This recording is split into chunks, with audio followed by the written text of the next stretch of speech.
Thanks for joining us. This is your host, Taylor Bradley, and you're listening to the Troop HR podcast.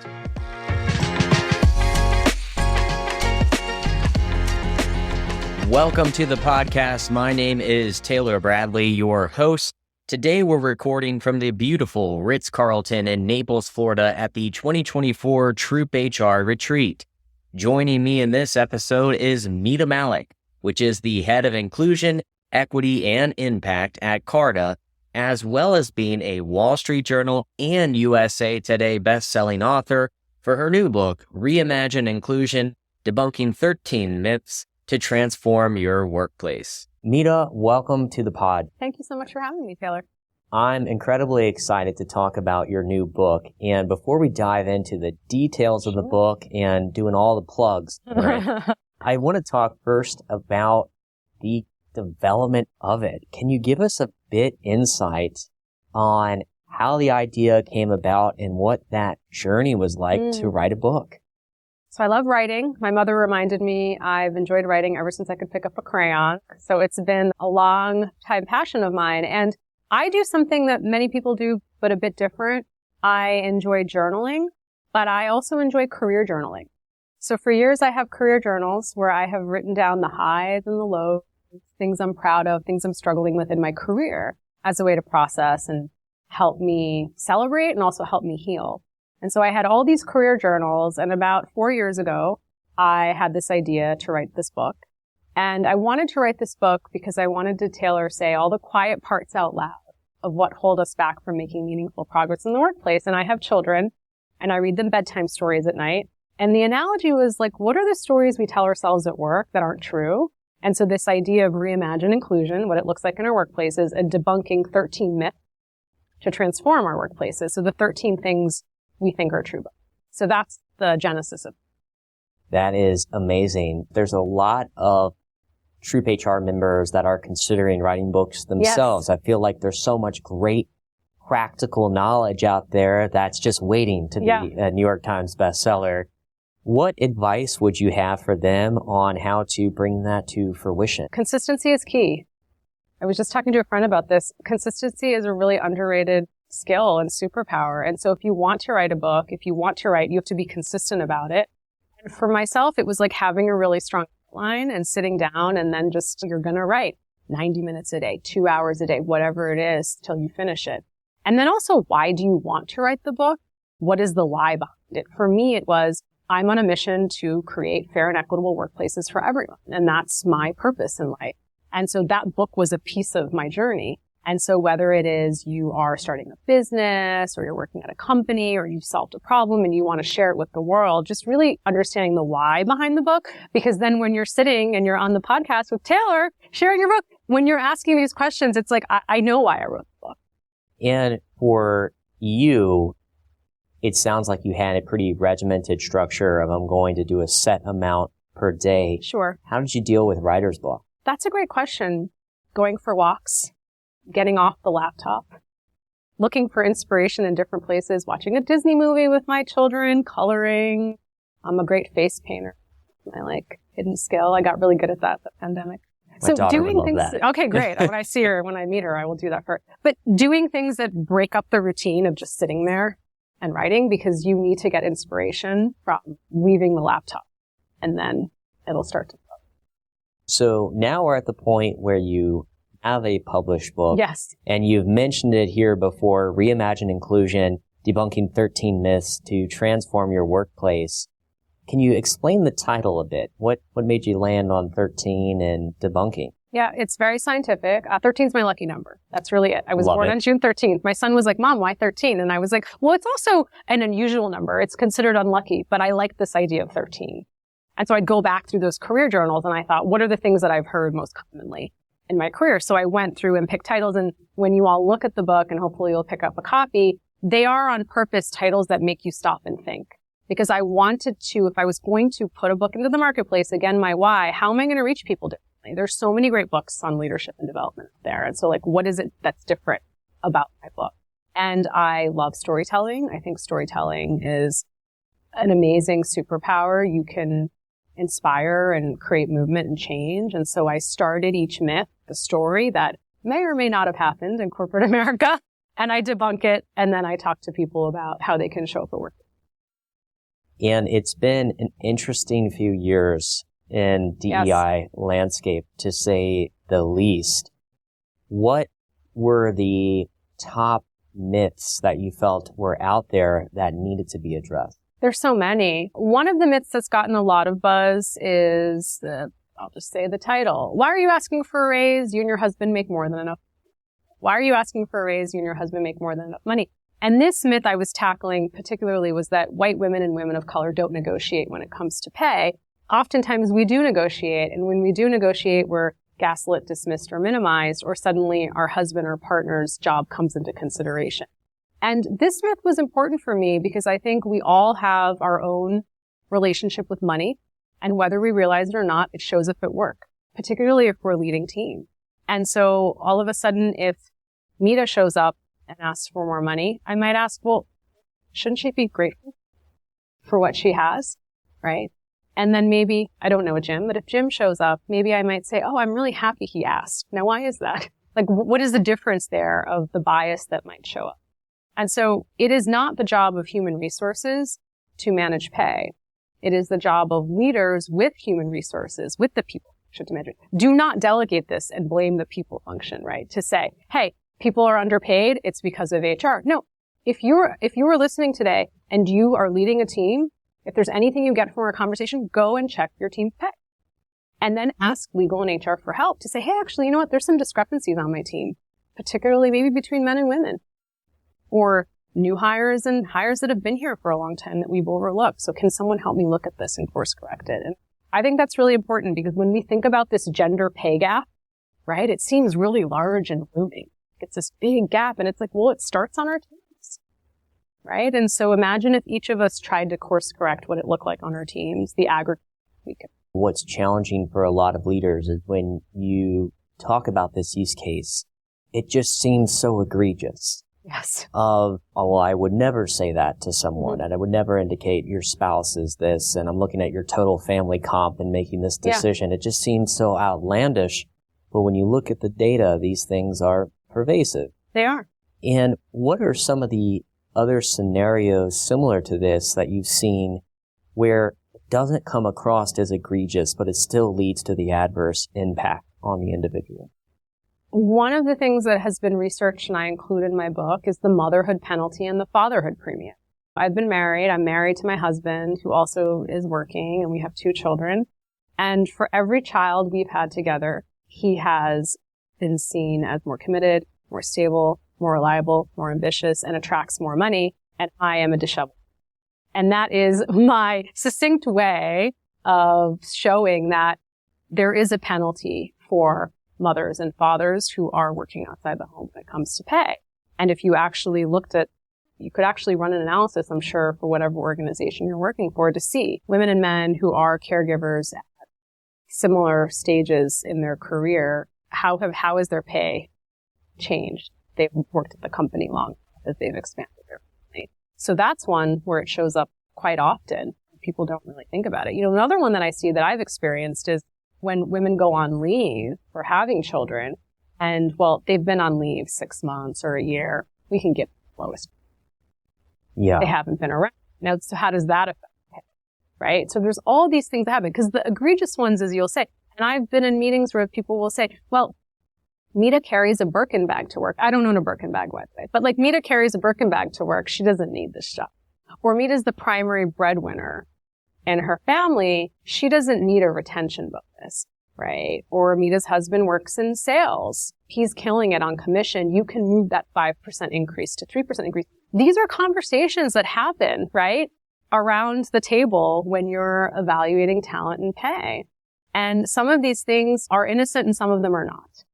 And so they all add up as we just talked about. And 2 points come to mind. One, we had one of our first podcasts with Angela Chang Simony. Yes. And she did a great job highlighting when you go do those pay equity studies, of course, do them in conjunction with counsel. Of course, yes. And though it is an important exercise to do, because I feel the trap that HR leaders fall into is this notion that that would never happen in my organization. But when you look at the data, you may uncover things. Yep. And another practical tip that I have for business partners in your HR business partners is in your client groups, if you have people on that have taken leave.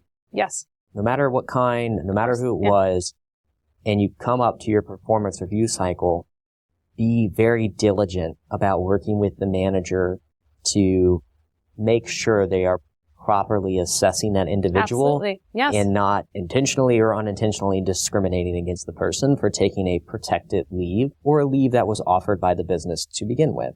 Absolutely. Do you have any other practical advice for the HR practitioners out there when it comes to this particular topic around pay equity or making equitable decisions? I love what you just said about the leave piece. So many companies, I worked for one company where we were on a forced curve, a scale of 1 to 5. All of a sudden, you see all these women getting 2s, 1 being the lowest, 5 being the highest rating, and a disproportionate amount of them are on leave. Exactly what you're saying. The HR business partner is so key to be looking into that, because a decision I might be making on my team of 5 or 10 as a business leader, guess what? That's being replicated in other teams. And then all of a sudden you see it on the aggregate. And that's where an HR business partner can really help, because I'm, as a leader, just looking at it on my team, and I think I'm making the best decisions for my team. What I don't realize is the impact on the whole company and what it can look like. I also want to bring up a piece on leave, which is sometimes leaves are taking unexpected leave. They're protected. Other times they're planned. If I'm going out on leave to have another child, my leader should sit down with me and we should have a discussion on my performance to date before I go on leave. So if I'm out for 6 months, and it's not about the period I've been out for 6 months and what's been Mita doing. She's on leave. She just had a baby. But actually, let me just share this with you, Taylor. Here's a list of everything she's done for the business before she went out. So as a team, let's actually rate her on this. And that's where an HR business partner can also be helpful in setting up those practices, because you should make sure that the individual going on leave has that discussion with their manager, right? To say, can we have a closeout performance conversation? Yes, we actually do something very similar to that. And so it is a great piece while it's top of mind. Yes. Because at times, I reiterate to a lot of folks, is managers are humans too. And yes. You have that recency bias where it may not be an intentional discrimination, but it's, I can't remember what they were working on 6 months ago when they went out on leave. But it's important to make that a balance. One other thing before we get into the topic around the backlash we're seeing with DEI, because we're on the topic of pay transparency, what are your thoughts on the different states around at least the U.S. that are requiring companies to publish their salary ranges for open rec? Well, I think the power is going back to the employee. And this is what we've seen in the marketplace over the last, I want to say, since the pandemic, the pendulum swinging to who has the power, employer versus employee. Would you ever have imagined when I started my career that there would be this kind of pay transparency? Wow. But it is a part of making sure that we're paying people fairly and equitably. I know for many companies, it's like, oh, grown, I can't believe to do this.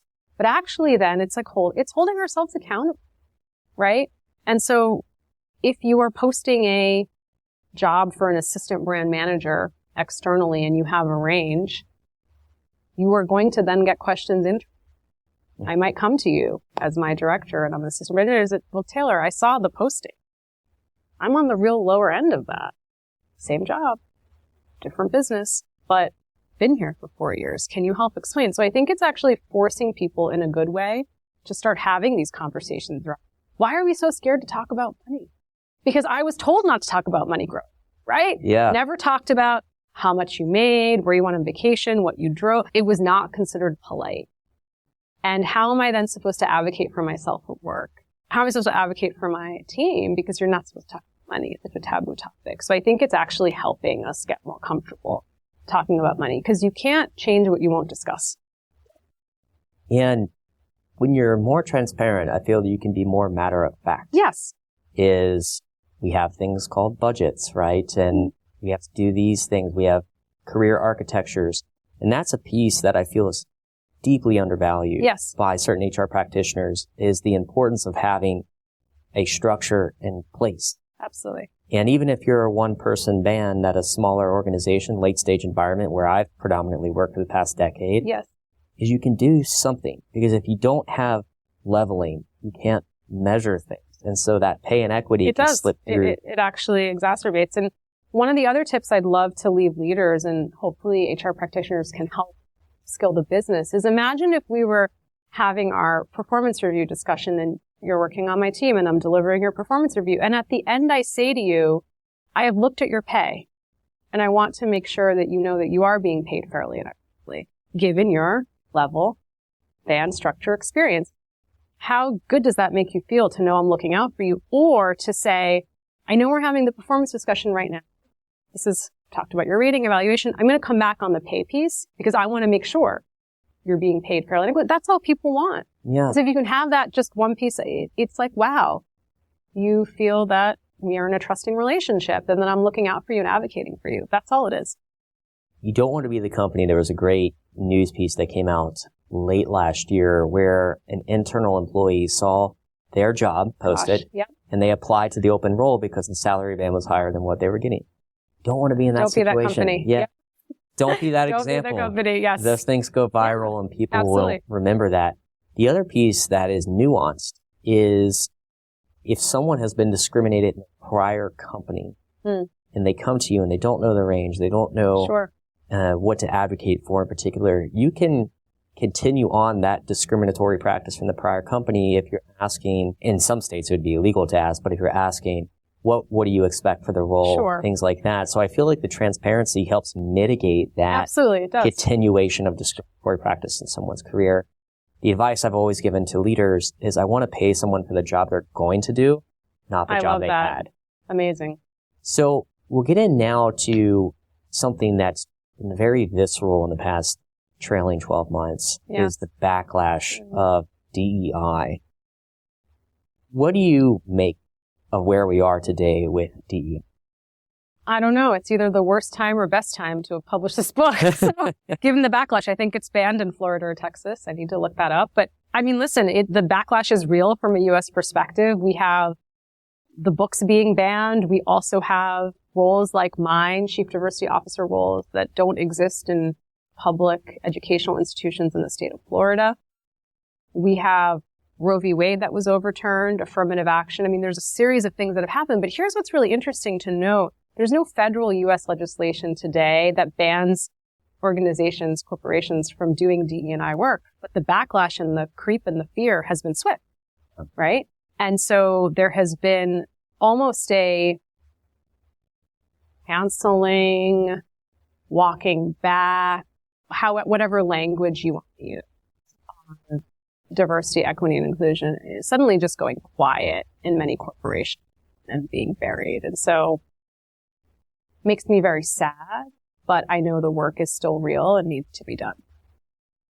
The Supreme Court decision around affirmative actions, which was primarily towards public education, is my understanding, I do believe had a chilling effect. Undoubtedly going to be litigation that goes up to the Supreme Court when it comes to private companies. And I feel like companies are just afraid to not be that example. What can leaders do today to continue to advocate for, at least to me, common sense approaches to DE&I without fear of litigation or getting executives on board? I'm going to go back to the business case. And some people will say to me, what is this? 2001, like we're going back to the business case for diversity, equity, inclusion. But I feel like this is the way to reach leaders, right? So as a marketer, one of the big pieces of the business case I look at is spending power. In the U.S. right now, Procter & Gamble, just one source that I included in Reimagine Inclusion, says there's over $5 trillion of spending power with the multicultural consumer, right? This does not include veterans, individuals with disabilities, the LGBTQ plus community, and more. Think about all the different dimensions of diversity that make us up. And if you, whatever company you're working at, you're selling something. So if you tell me there's no growth to be had, I'm going to ask you, what communities are you excluding? And so then that ties to the reflection of your workforce. And in the U.S. right now, over 40% of individuals identify as non-white. That number is rapidly changing. And so the question is, I mean, for me, it's not a question. Inclusion is a driver of the business. It's a competitive advantage. The question is whether you realize that or not, and whether you want to be left behind by competition. It's very clear, right, when you look at those numbers. And then the other thing I'll add is from inclusion as a productivity piece, right? So for me, inclusion in the workplace is the following. Like, I go to work to get a paycheck. I've also found my purpose. And I go to work, I work for you. I want to be recognized, valued, seen.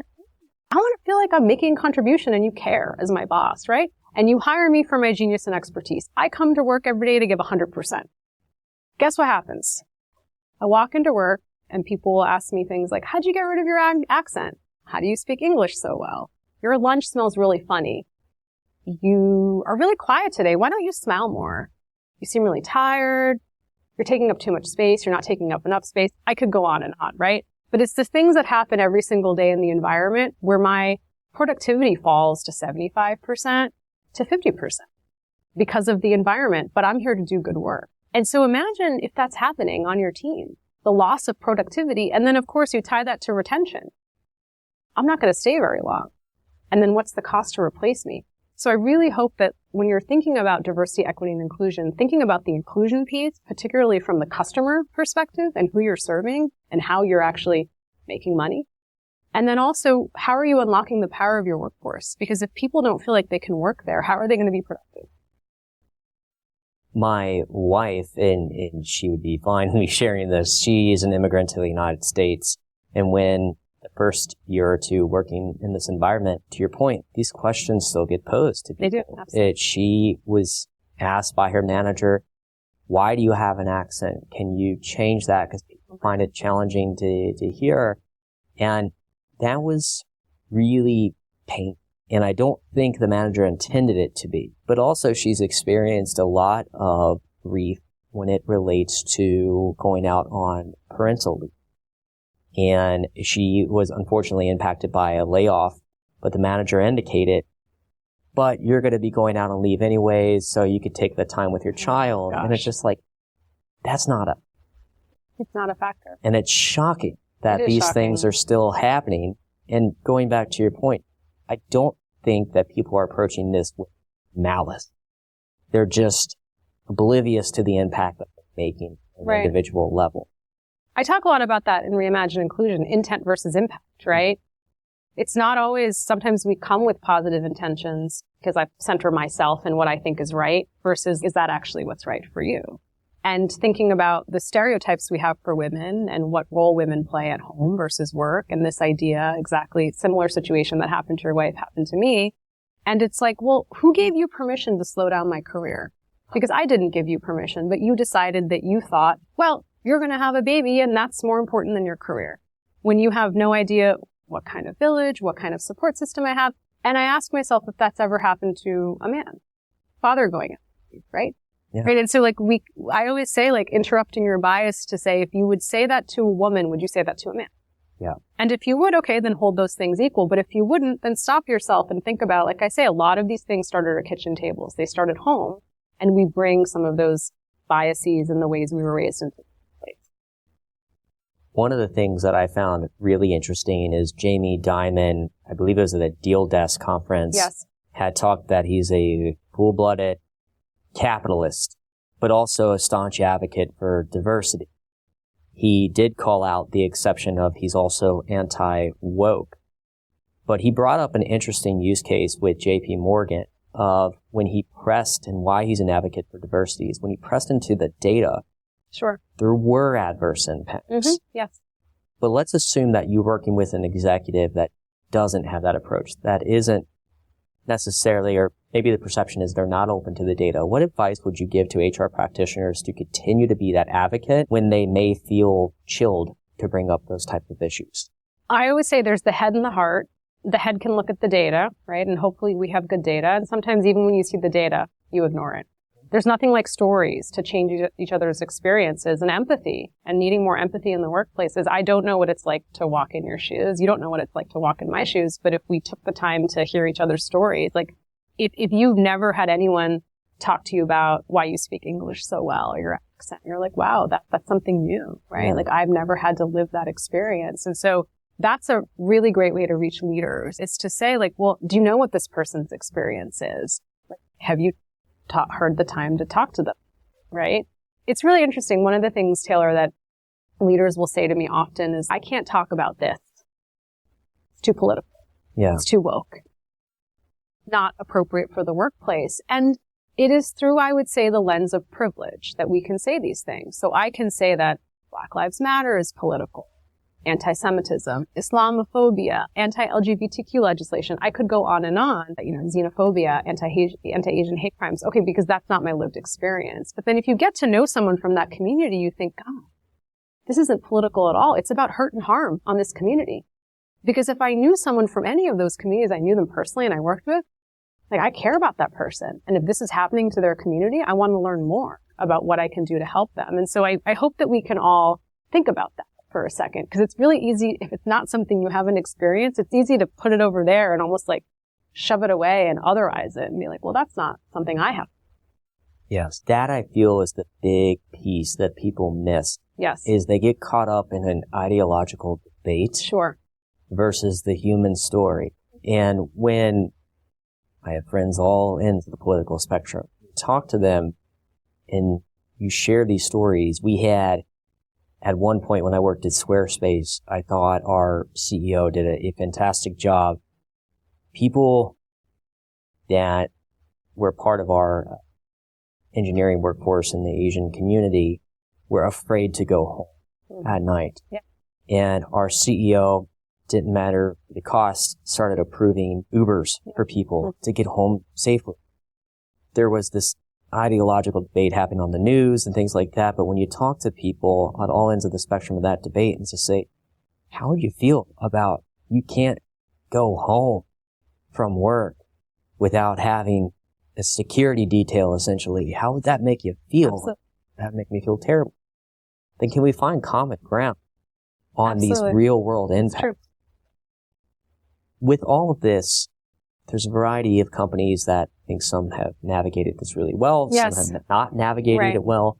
What are some of the companies that you feel are doing this really well? There are a number. I'm going to call it Sephora because I'm a beauty obsessive. They take too much of my money, but it's a really interesting example of, several years ago, they were accused of having a racist incident in store by a customer that went viral. They shut their stores the following few weeks. They did training. Okay, so appropriate response. But here's what I think, Taylor, that they did, and I include them in Reimagine Inclusion. They actually commissioned the first ever racial bias in retail study of what it's like to be a person of color. It's like to be black shopping versus white shopping in America, and found startling statistics. They take that study and then incorporate it into their company, and they say, we're going to actually scale back on security in store. It's not a security issue. It's with our advisors. We need to upskill our beauty advisors, right?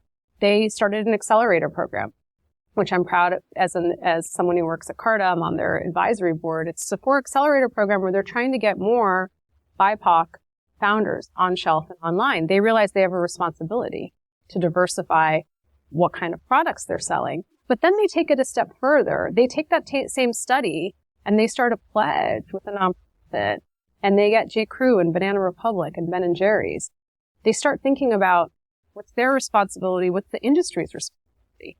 How can we sign a pledge to say we're going to do better and be better?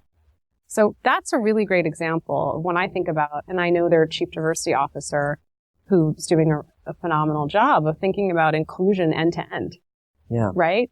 It's like, yes, it starts with the time the employee enters to the time they leave. It starts with people processes. It starts with supplier diversity, values, what products you're selling, all of those things, fusing in everything. And that's when you see change. I love that you mentioned the retail study. And one thing that was eye-opening for me, and I feel like we all have these moments where something just clicks. And I was at a Target and I noticed that there was a new line of Band-Aids that were different colors. Yes. Something if you walk past the shelf, you may not notice, but it was eye-opening to me of why were Band-Aid white, essentially, right? Why weren't there different colors? And that just seemed like, to your point, there's a business case. Yes. It's opening up more revenue for J&J, but it's also making people feeling.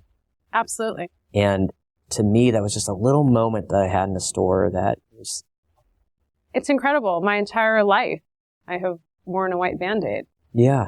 Until the market changed, right? You're like, wow, like that was the norm to have a white Band-Aid on my dark skin. Why was that then? Because there weren't people who looked like me sitting in conference room tables thinking about this innovation. And that changed. And so it goes back to the beginning of our conversation on the business case for diversity. You just proved it out right there. Yeah. And see, we'll be closing out here in just a minute, but what you just said reminded me of something that Jill Katz and I discussed on our episode. Is another important topic is return to work or return to office, this whole debate between the two. And where Jill and I both landed is when you're making strategic decisions that can materially impact your workforce, you need to ensure that there's not homogeny in the people making that decision. Yes. And I felt that was a great practical advice because one of the great ironies, I won't call out the organization, but I was in helping consult on a project where they were deciding to return to the office. And the CEO of this organization was adamant, have to return to the office. But what I found hilarious is as they were describing this, they were in their vacation home in the Caribbean. Yes. It's so like, there's just this disconnect. There's a disconnect. Yeah. And it goes back to, listen, Jill Katz is a great friend and a mentor. And it goes back to what we talked about, the lived experiences. Do you know what people's experiences are? And it's not one size fits all. As I include in Reimagine Inclusion, over 90% of Black individuals, Black colleagues, in one study said they prefer to be working from home because of the everyday aggressions they face in their workplace. I might be living in New York City, which I once did with 4 roommates, where there's no AC, where I might want to be going into a workspace, right? And so it's not that you can have a mandate. I think that's like, we all want to be treated like adults. And we all, again, it's about impact. Inclusion's about how I feel that I'm being valued at work. And so me being watched and micromanaged doesn't make me feel very good. I don't think it makes many people feel very good, but it's at the flexibility. And then, of course, making sure that you have community conversation and connection. And I think this is going to be the debate for the next few years, for the foreseeable future.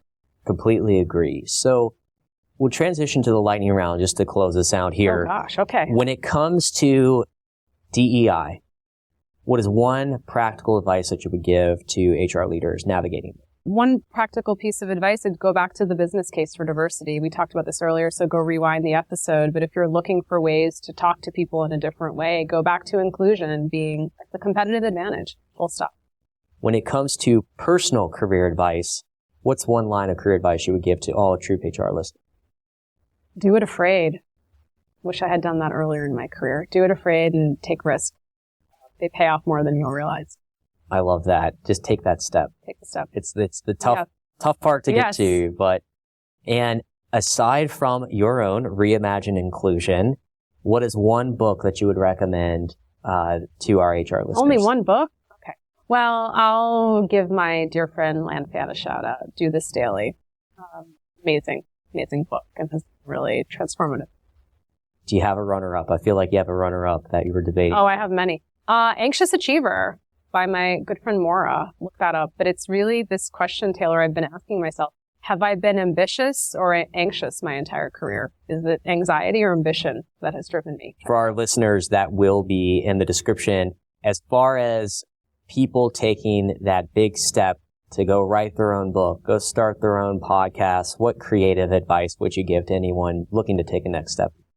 Don't wait for tomorrow. Start today. Grab your iPhone, a notebook, and just start writing.